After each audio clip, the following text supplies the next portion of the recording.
Hey guys, welcome back to the channel. It's been a while since we've been on here. We got really busy toward the end of the year with cars and just trying to get stuff in and out. And in the same time as that, I was actually starting a new job. So I left my old job that I was at. I was there 13 years. Decided it was time for a little bit of a change. And I left there, started a new job. And with the new job, you know, you're always promised a schedule. And that schedule didn't really work out at the time. It's gotten better now, where I'm pretty much on a regular rotation to where I know what I'm going to be on, what I'm going to be doing. But back then it was just really hard to promise you guys that, you know, hey, drop your car off such and such date, we'll have it back to you on this date. And at that time it was really hard to do that just because my schedule would change. I'd be on something for a couple days and then all of a sudden I might have to fill in for another guy or go to an opposite shift to learn a new job, whatever, and it just got really difficult. So during that time, we quit taking work in just because I don't like false promising you guys results. I mean, if I say I'm going to do something, I'll always try to do it.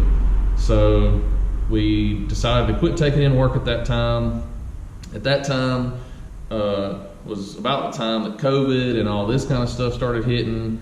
And being a small shop, you know, with not a lot of overhead and stuff, it was really difficult to try to plan and have that kind of stuff. So anyway, as of right now, I have decided not to take in any work until I can finally get to a point to where everything kind of settles out, you know. But in that time, we've done a lot.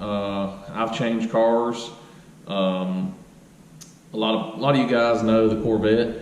I'll actually put in a couple videos right here just to show you.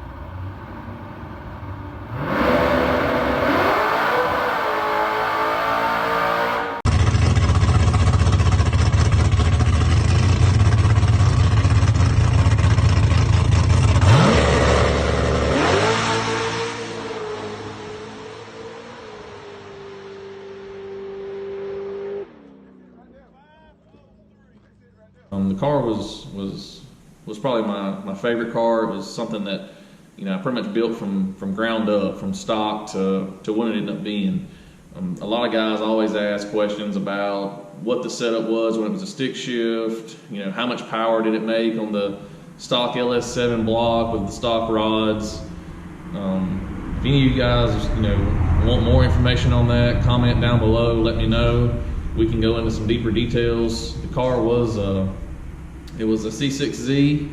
Started out just as a mild stock head cam nitrous with a plate stick shift car, and it migrated from a season of stick shift with a nitrous kit to well, in that setup with the stick shift, it ended up going like a 633, I think.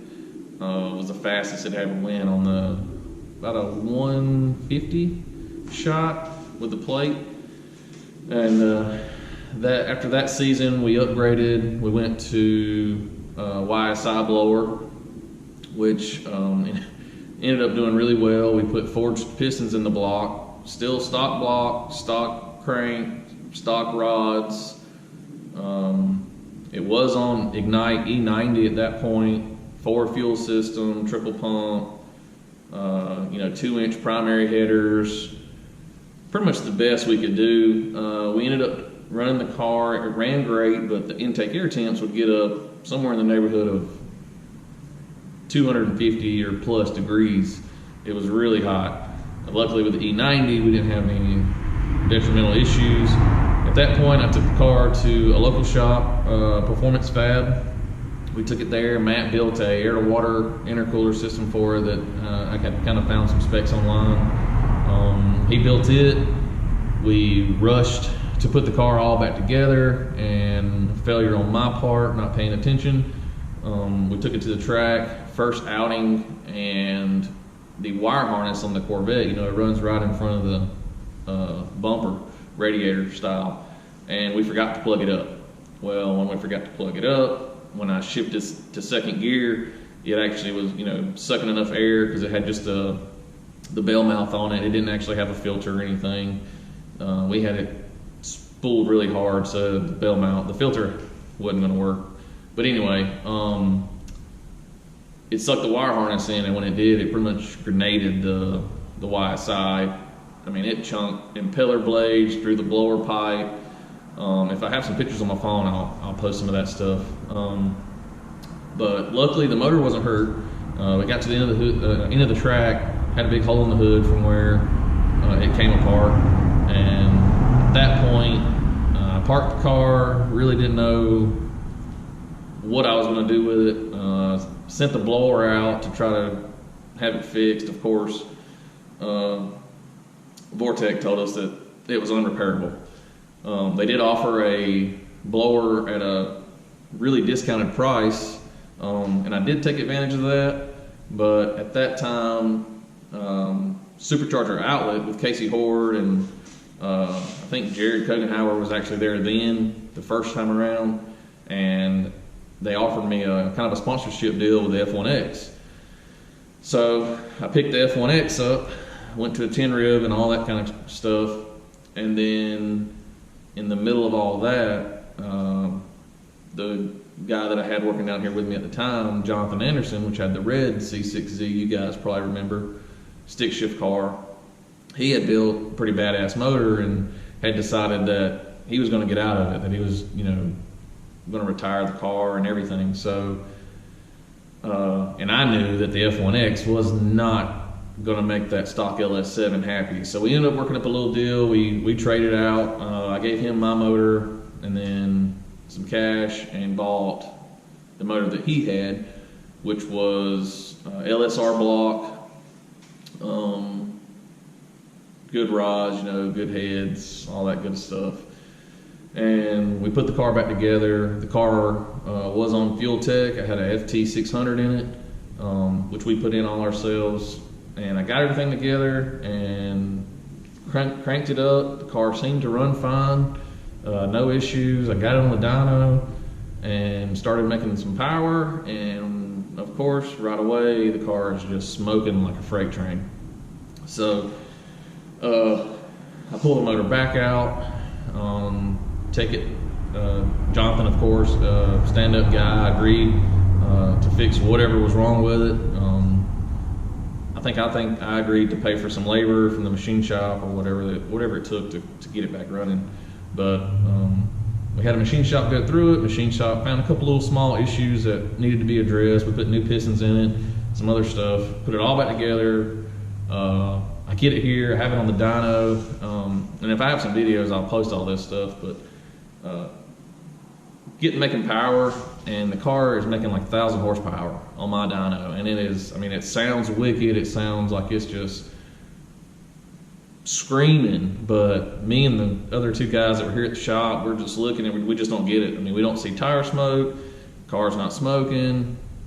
So ended up taking it back off the dyno. The car ran great. At this point, it also had a power glide in it from RPM, and just couldn't make sense of it. So I decided to take the car to TKM and use their hub dyno. And when I put it on the hub dyno, it was pretty astounding. I was super ecstatic.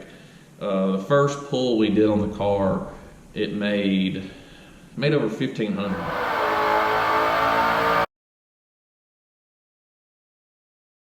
And I was just beyond happy. I never in my wildest dreams thought it would make that. And even Kevin was pretty funny, because even Kevin was like, I don't think that's exactly right. I need to load the dyno some more and we'll try it again. So he ended up loading the dyno some more, and the car dropped like maybe 20 horse. And still, he even questioned it. It just didn't make sense to him. So he loaded it even more. And when he loaded it even more, it did the same thing again. It might have dropped 10. And he was like, Shane, he's like, I'm guessing this thing's really making the power.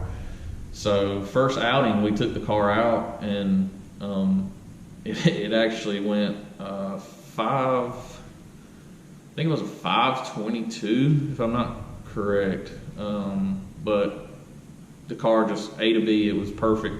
And came back, and a couple of my buddies were there, and they kind of, fooled around with me a little bit. And it's like, oh, it's kind of slow, whatever. But it was the fastest any of us had ever been. So I'm super ecstatic. We ran the car the rest of the day. Last pass, the car decided to do a burnout and then not move. What ended up happening was the planetaries in the transmission, which was a Cohen planetary. It was a 2,000 horsepower transmission from RPM. Actually, like, shredded the teeth off. And you know, a lot of guys give RPM and stuff heck about their pricing and stuff like that, but not a minute went by that I hit up Jeremy and talked to him, you know, through what to check, what to look for, what to pull out, what to do. And we finally realized that when we seen the shavings in the pan was when he was like, you know what, man, get that thing on a pallet. I'll pay to ship it. I'll pay to pick it up. We'll fix it. And man, it was like, it might have been a week, maybe a week and a half. They had it. They figured out what was wrong with it and had it back to me at no charge. So I can't say anything bad about those guys. Everything that we've ever put in people's cars, from turbo 400s to power glides or whatever, from those guys has always been super stand up. So just take that with you.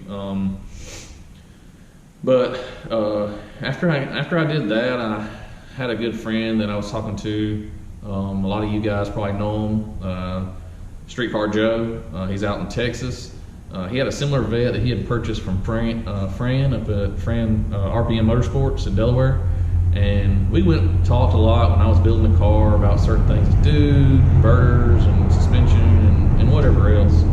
And when I actually got the car back and got it back running, I had told him, I was like, you know, it might be just nice to get into a real out, more of a race car type car. I mean, the car was great, but it still had a stock diff in it. Even though that it had an upgraded spool, it was still a stock diff casing. So the fastest I had that car was like a 121/60 foot on the first outing, and I knew if I really started getting after it, it just wasn't going to be happy. I mean, this car was still full weight, streetable in an aspect. I mean, you couldn't play with it. The converter was just, it would just flash too hard. It was more set up for the track. But we got to talking, and then I was like, man, you know, if you ever get ready to sell that Trans Am, man, I'd be really interested in it.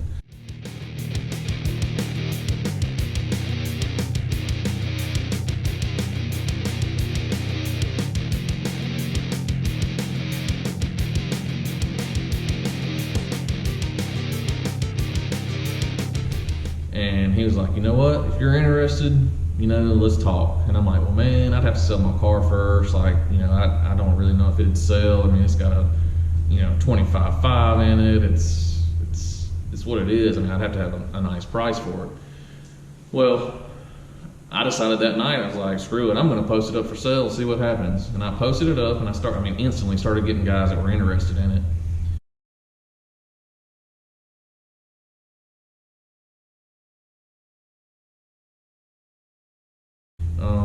So we started talking to Joe. I guess within about a month, I decided we had a customer, or a buyer, and he came down, purchased the car, and I really wasn't even sure then that I was full-fledged in getting another race car. Like, I was wanting to progress the shop more, but I just couldn't pass up the deal. So I went ahead and I bought Joseph's car, and I'll add some videos of that too in this, but this car was by far the baddest car I'd ever owned in my life. I mean, this thing is, you know, we can really get into some details about it now, but I went to Texas or Oklahoma and met him, bought the car, drove it back on the trailer. And got it back home, and you know, first outing, Joe knowed the car. He's very intelligent. He knew the car like the back of his hand.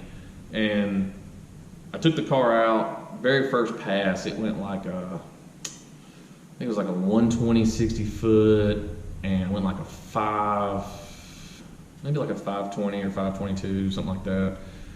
and he had given me several tune-ups to put in the car. So I loaded the next tune-up, and the car went at like a 515, and daylight was really running away from me at this point. So I hit him up again, and I'm like, look man, just give me that 499 pass. Like, I want that 4 so bad. And he's like, all right, hang on. And he sent me a little tweet, over through Facebook Messenger, and he was like, all right man, this should be it. And literally we just added a little bit more boost, and the car went like a 498, and I was just beyond ecstatic.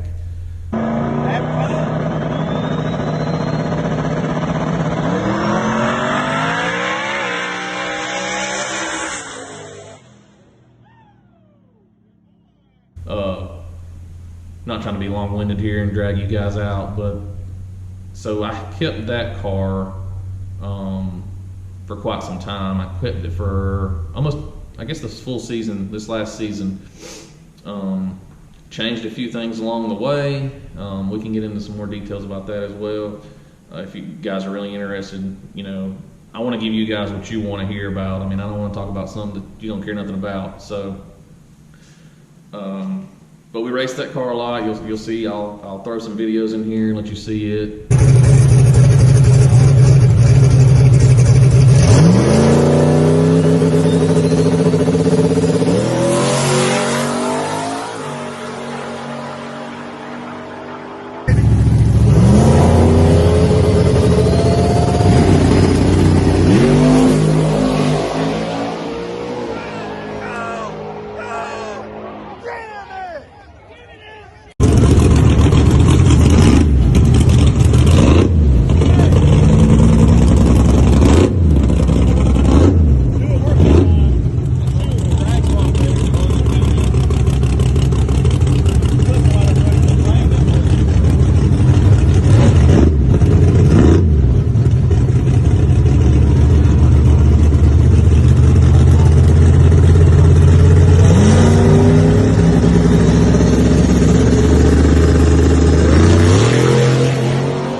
It was a fun car. This year, when COVID shut down, shops kind of dwindling down. There's not a lot of, we'll say extra income coming in to play with toys.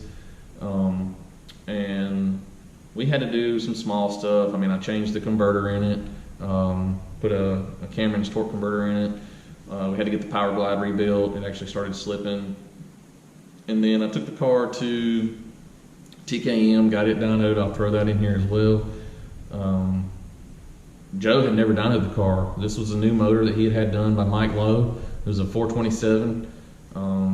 It had the one set of prototype heads that are now in full production. But the car, on 36 pounds of boost, made 1755.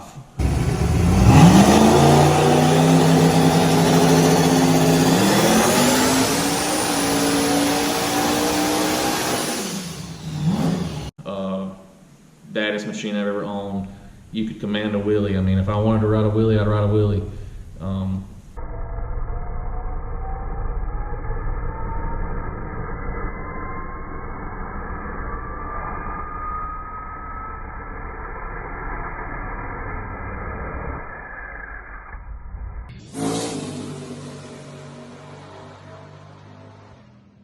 If I didn't, luckily later on through the season, we added a Davis controller in it.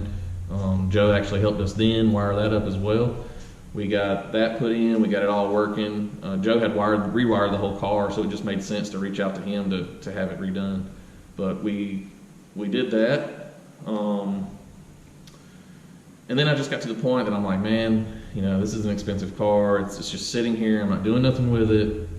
For me to take this car to the next level, for me to keep up with the guys that are around here, the classes have really changed. They're not really, they call it street car, but it's kind of far from a street car.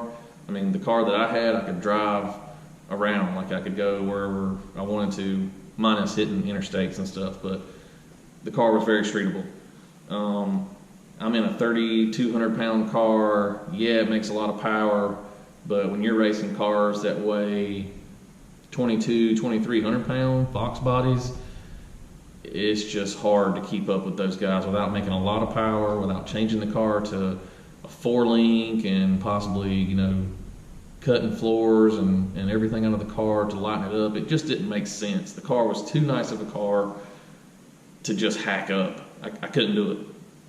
So I had the car up for sale, put it up for sale.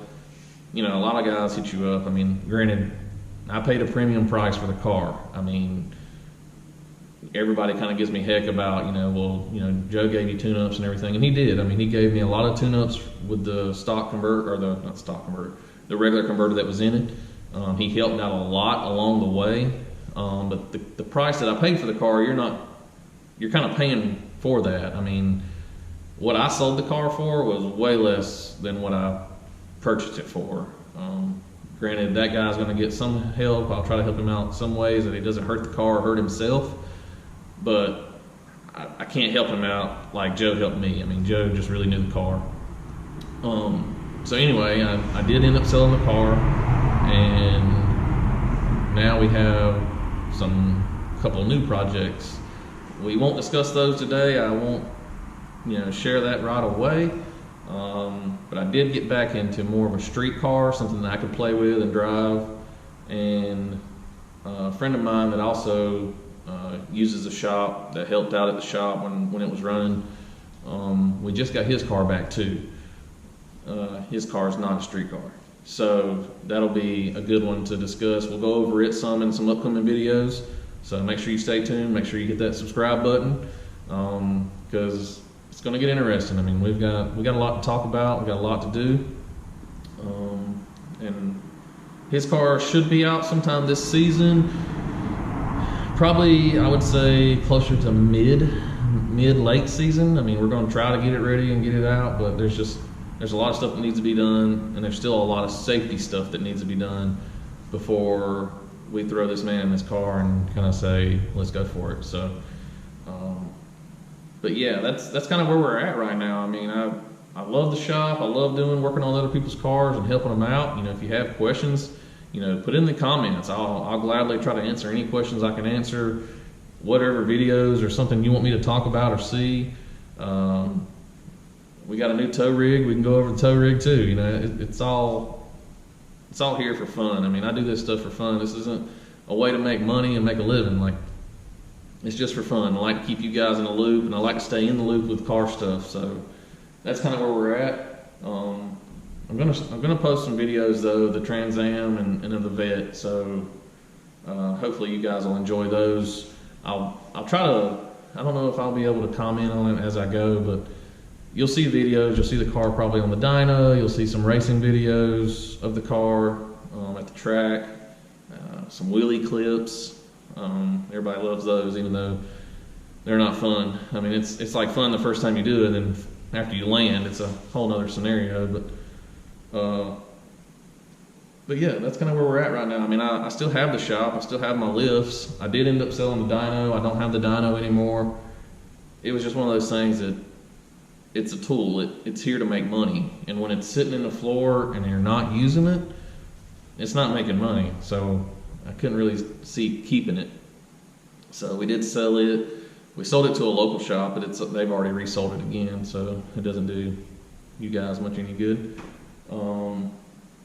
But yeah, just stay tuned. We're gonna try to keep this going. I've really enjoyed it. I've started trying to pick up some welding. I have a TIG machine I bought last year, or might have been the year before that. So been doing some of that. I'm gonna try to pick up with that, learn.